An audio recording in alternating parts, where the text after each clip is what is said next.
In this week's Sebastian Inlet Fishing Report, I'll cruise along the St. Sebastian River to explore what's biting, and I'll break down the latest conditions at the South Jetty, including when fish are most likely to bite. On Tuesday, I drove about 5 miles from the Sebastian Inlet to the St. Sebastian River and spotted schools of bait fish darting along the shorelines, weaving through mangroves, and swirling around sandbars. Dolphins were everywhere, playfully patrolling the waters. Along the shorelines, I spotted a massive school of snook gliding through the shallows. But as we ventured farther down the St. Sebastian River, local anglers reported a tough bite. The calmer the water became, the more the fishing seemed to slow to a crawl. There have been reports of fish biting near the opening of the river on the outgoing tide, but I'd give it another week before we begin to see any action. On Wednesday, I visited the Sebastian Inlet, and there wasn't much going on there either. The sea was rough and it was windy. Surf fishing has been quiet due to strong southeast winds that have muddied up the waters along the beaches,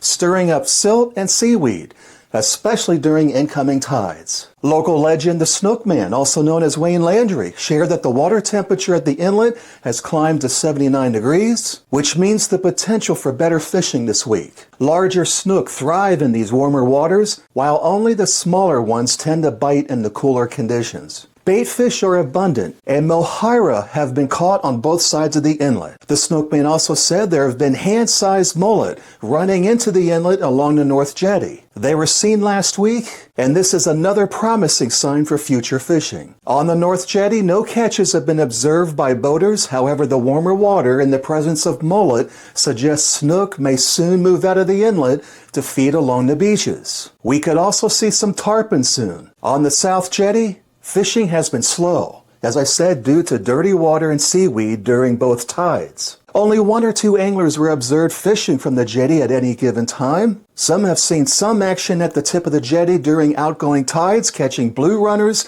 and small jacks. At the cleaning station in T-Dock, fishing has been slow there too, but catching a few large snook has been inconsistent. Mullet and mohaira are abundant near the T-Dock. I saw someone catching live bait along the shoreline near the T-Dock. While the temperatures are warming up to 85 degrees by Saturday with calmer winds at around 10 to 15 miles per hour, there is a 40 to 50% chance of thunderstorms, which could create rough seas and more dirty water. If we don't have the thunderstorms, we should see improvement this week. If you're planning a trip to Sebastian Inlet from out of town, you may want to give it another week. Just my recommendation. Expect high tides in the overnight hours and afternoons, with low tides in the mornings and evening hours.